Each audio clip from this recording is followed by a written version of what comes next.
বন্ধুরা, রাধে রাধে। অনিশা চ্যানেলে তোমাদেরকে সবাইকে স্বাগতম। তো আশা করি বন্ধুরা তোমরা সবাই ভালো আছো, আমরাও ভালো আছি। তো চলো আজকের ব্লগটা তোমাদেরকে সাথে নিয়ে শুরু করি।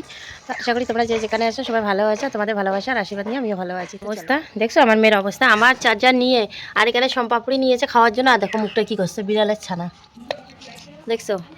তো প্রায় 12টা বেজে গেছে, 12টা থেকে ব্লগটা স্টার্ট করলাম। আজকে বেশি মাজা ঘষা ধোয়া ঘাচা করবো না, আজকে শুধু এগুলোই গুছাবো। তো চলো তোমরা দেখতে থাকো। তার আগে আমি বাসি বিছনাগুলো উঠাই নিই।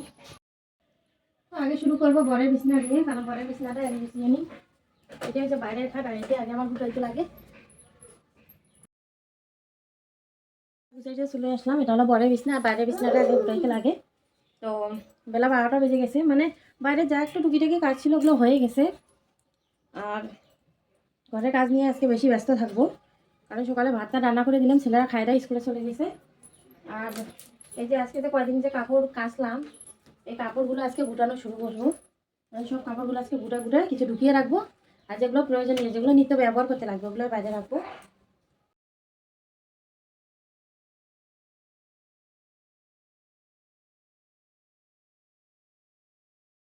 বিছনাটা গুটাই নিয়ে নিলাম। আর বেড কভারটা যা উজ্জ্বল লাগতেছে না, আমার তো বেশ ভালো লাগতেছে। তোমাদের কীরকম লাগতেছে জানি না। তো আলনাটা এখন গুটিয়ে নিবো চলতে আছে। আর আমি এদিকে এখন টমেটো কাজগুলো করে নিই, নাহলে আবার বাইরে চলে গেলে। এতক্ষণ কিন্তু দরজা আটকায় রাখছিলাম, দরজা আটকায় রেখে টুকিটাকি যা একটু কাজ করেছিলাম। আর ওর জন্য আমি মোবাইলটাও সঠিক জায়গায় বসাইতে পারতেছিলাম না। যেখানে যেই জিনিসটা চোখের সামনে দেখবে ওই জিনিসটা কিন্তু ওর বেশি লাগবে। তো মোবাইলটা এতক্ষণ ধরে আমি মানে সেটিং করতে যাচ্ছিলাম, ওকে মোবাইলে লাগবে, তাই একটু ব্লগটা আর কি লেট করলাম আর কি। কেন মা ওগুলো শব্দ করতেছো? তো এই দেখো, এদিকে আমার আলনা গুটানো হয়ে গেল। তো এইভাবে সিম্পলভাবে রাখলাম, বেশি আর কিছু রাখলাম না। এখন যাবো ভিতরে রুমে। আমার বেচারি মেয়ে ভাত টাত তো কিছু খাচ্ছে না, তখন দিলে বেজে খেলার জিনিস, ওকে খেলার জন্য। আমাকে ও খেলুক, নাহলে আমি কাজ করতে পারবো না। বন্ধুরা, আমি প্রতিদিন সকাল সকাল ব্লগ স্টার্ট করি, কিন্তু আজকে এত লেটে কেন স্টার্ট করতেছি তোমাদেরকে অবশ্যই বলবো। কারণ সকাল সকাল স্টার্ট করতাম, কী হয়েছে বলো তো, মানে মানে কাজগুলো করে নিয়েছি। মেয়ে ঘুম থেকে ওঠার আগে আগে আমি কাজগুলো করে নিয়েছি। তো করে টরে এবার ভাত কম ছিল, ভাত বসাই দিয়েছি।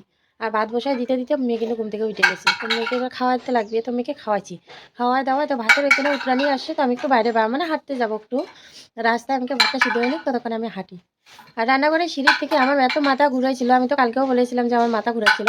এমন মাথা ঘুরাইছিল রান্নাঘরের সিঁড়ি থেকে এই মেয়েকে কোলে নিয়ে। মেয়ে তো ছিল বাম কিনার, আর মানে ওই রান্নাঘরের সিঁড়ির মধ্যে পড়ে মানে গোড়া গোড়ায় 3 উল্টানি দিয়ে, মানে মেয়েকে আমি উঠানের মধ্যে, মানে মেয়েকে আর আগলাইতে পারতেছি না। আমার যেমন কি ক্ষমতা শক্তি হারিয়ে গেছে, থাকলাইতে পারতেছিলাম না। মেয়ে একবার উঠানে গিয়ে শক্ত মাটির মধ্যে ঢাস করে পড়লো। তারপরে মেয়ের এই যে নাকের মাথাটা যে আছে ওইখানে লাগছে, মানে প্রচুর ব্যথা করেছে মনে হয় মেয়েটা। এত জোরে কান্না করছে, ও নিজে পড়লো, মানে এত জোরে পড়ে না। যে এতদিন যে পড়ছে তার থেকে মানে ডাবল আজকেই পড়লো। আর মেয়েটার এইখানে যে নাকের মাথাটা যে আছে কালোও হয়েছিল, অনেক আর কালো ছিল। তো ঘরের মধ্যে তো আর্নিকা মলমটা ছিল, আর্নিকা মলমটা লাগাই দিলাম, কিন্তু আমার এখনও ব্যথা আছে। এবার মেয়েকে দেখবো না নিজেকে দেখবো। নিজের ব্যথাটা তো ওইদিকেও থাক, আমার পায়ে টায়ে অনেক জায়গায় ব্যথা পেয়েছি। তো নিজের ব্যথার কথা বলি না, কারণ সন্তান যদি ব্যথা পায় মায়ের ব্যথা অনেক আগেই চলে যায়। তো এখন ব্যথা করতেছে আমার, তবে আমার মেয়েটা সুস্থ থাকুক, ভালো থাকুক, আমি এটাই চাই।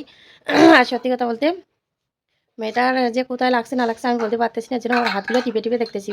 ব্যথা করলে তো কান্না টান্না করবে, তো ব্যথা মানে করতেছে না। কিন্তু সবুও আমার টেনশন হচ্ছে, মা তো মায়ের তো একটা টেনশন থাকে, তাই না? তো এখন ও খেলতেছে দেখি, তো আমি ততক্ষণে কাজগুলো করে নিই। আর আমার শরীর তেমন একটা ভালো যাচ্ছে না, জানি না আমার শরীরে কী হয়েছে, আমি নিজেও জানি না। তো বাইরের খাটটা আমার গুছানো হয়ে গেল, আমার ভিতরের খাটটা গুছিয়ে নিই।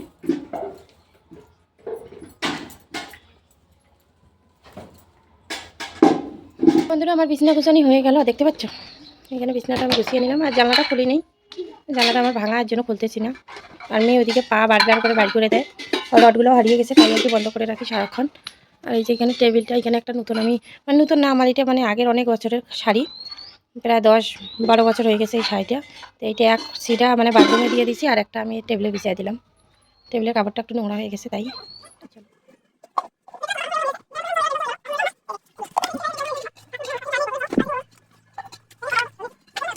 বন্ধুরা, দেখতে পাচ্ছ আমার আলনা গুছানো হয়ে গেল, কাপড় গুছানো হয়ে গেল, তারপরে এই থাক টেবিলটা এটা গুছানো হয়ে গেল।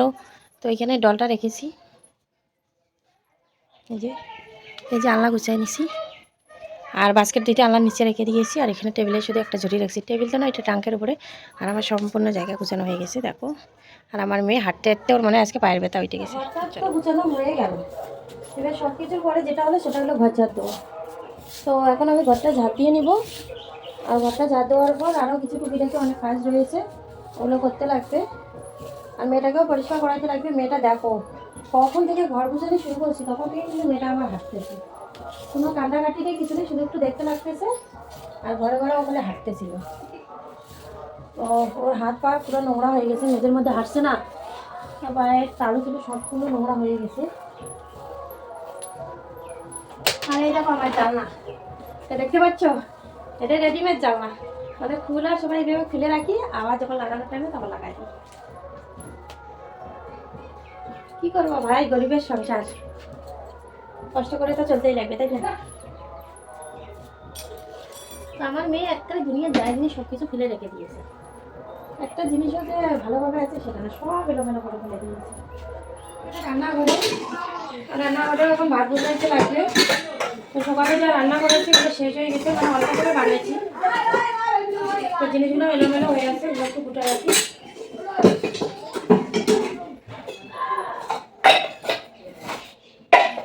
তো এগুলো যে সবজির এগুলো ধুয়ে ফেলবো, এখন জায়গাটা আমি মুছে নিব। সকালে একবার মুছেছিলাম। এই ছোটো ছেলে আমার যখন নিজে হাতে ভাত নিয়ে খাবে না, এই আইটে পরে থাকবে আর থাকবে, আইটে বলতে কি এই যে হাড়ি থেকে ভাত নিবে আর ফেলবে, ওর এই একটা বাজে অভ্যাস। মানে নিজে হাতে ভাত নিয়ে খেয়েছিল, এই যে দেখো এখানে সব কিছু ছড়াই ছিটে রেখে দিয়েছে। তো এগুলো একবার সকালে পরিষ্কার করেছি, তোমাদের সাথে তখন শেয়ার করিনি, তাড়াহুড়োর মধ্যে কাজগুলো করেছিলাম। মেয়ে ঘুমাইছিল, আর আমার তো সব থেকে কি, মেয়ে যখন ঘুমায় থাকে তখন আমার তাড়াটা একটু বেশি লাগে, মানে নিমেষের মধ্যে কাজ করে নিলে আমার ভালো, আরও উঠলে তো আমার প্রবলেম হয়ে যায়, তাই আর কি। তো তখন আর শেয়ার করিনি তোমাদের সাথে। তারপরে তো একবারে মাথা ঘুরে পড়ে গেলাম, এটি একটা বিপদ। দেখো মেয়ে আমার, আমি রান্নাঘরে কাজ করতেছি, ওখানে ঝাঁটা নিয়ে এসে উঠান ঝাঁট দিবে, দেখছো মেয়েটা আমার।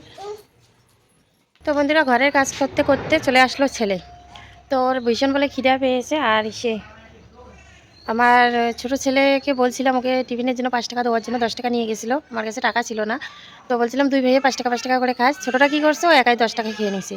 আর এখন ওর খুব জোরে খিদা পেয়েছে, তো এখন যাচ্ছি এই যে লাফা শাক উঠানোর জন্য গামলা নিয়ে, তো লাফা শাক নিয়ে আসি, আর লাফা শাক আর শুধু ভাত, আর মানে সবজি আছে বাড়িতে কিন্তু তেল নাই, তেল একটুখানি আছে, ওইটুকু দিয়ে শুধু শাকটুকুই বানাই দিব, আর অন্য কিছু বানাবো না। আচ্ছা আমাদের লাফা ক্ষেত, এখান থেকে লাফা শাক কয়েকটা উঠে নিই।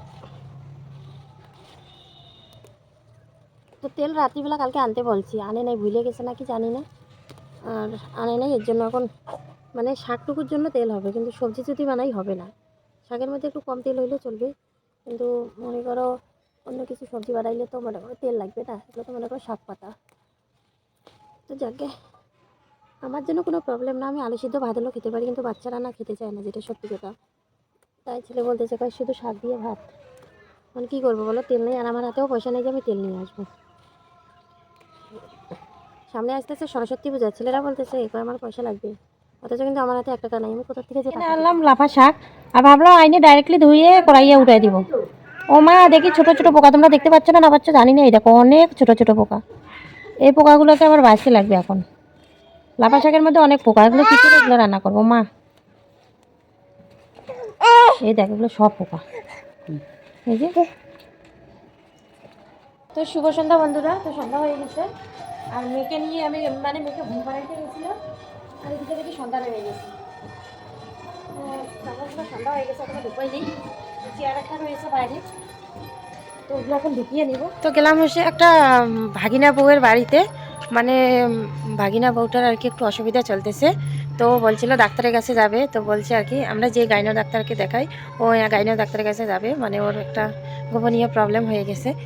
তো কালকে আমাকে বললো, তো আমার দেওরকে ফোন করলাম, দেওর তো মনে করো ওর ওখানে আসেই ডাক্তার, আমার কাকা শ্বশুরের ছেলে, তো বারবার আমাকে ফোন করতেছে বৌদি তাড়াতাড়ি আসতে বলো, এখন খবর পাঠাইলাম, তো এখন যাবে 6:30টার সময় আসার কথা, তো তাড়াতাড়ি চলে আসে, তাই চলো। তো শুভ সন্ধ্যা বন্ধুরা, আর আমার মেয়ে ঘুম থেকে উঠে গেছে, ঘুম থেকে উঠে হাগু দিয়েছে, এখন মেয়ের আমার খিদা পেয়েছে, আর আমার মেয়ে খিদা পাইলে এই যে মুখ একটা এরকম করবে, তো ওর প্রচুর খিদা পেয়েছে, আর পায়খানা করলো না, তো এখন ওকে খাওয়াবো, তো এখন দুধ গরম করবো। তো চলো আমার ভাত হয়ে গেছে, আর এই যে রাতের সবজি শুধু বেগুন ভাজা আর ভাত, তো আর অন্য কিছু বানাবো না। তো তোমাদেরকে তো বলেছিলাম যে পড়ে গেছি, পড়ে যাওয়ার পর থেকে আমার পায়ের এত প্রচুর পরিমাণে ব্যথা করতেছে, মানে দাঁড়িয়ে থাকতে পারতেছি না, আর এর জন্য রাতে শুধু বেগুন ভাজি আর ভাতেই। তো আজকের ভিডিওটি যদি তোমাদের ভালো লেগে থাকে তো লাইক কমেন্ট শেয়ার করে চ্যানেলটাকে সাবস্ক্রাইব করে দিও। তোমরা সবাই ভালো থেকো, আর গুড নাইট জানিও। আমিও ব্লগটি এখানেই শেষ করতেছি।